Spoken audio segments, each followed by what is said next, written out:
अरे घेर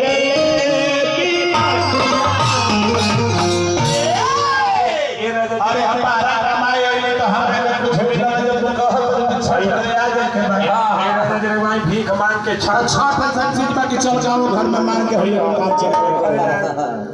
कि कोई से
पैसा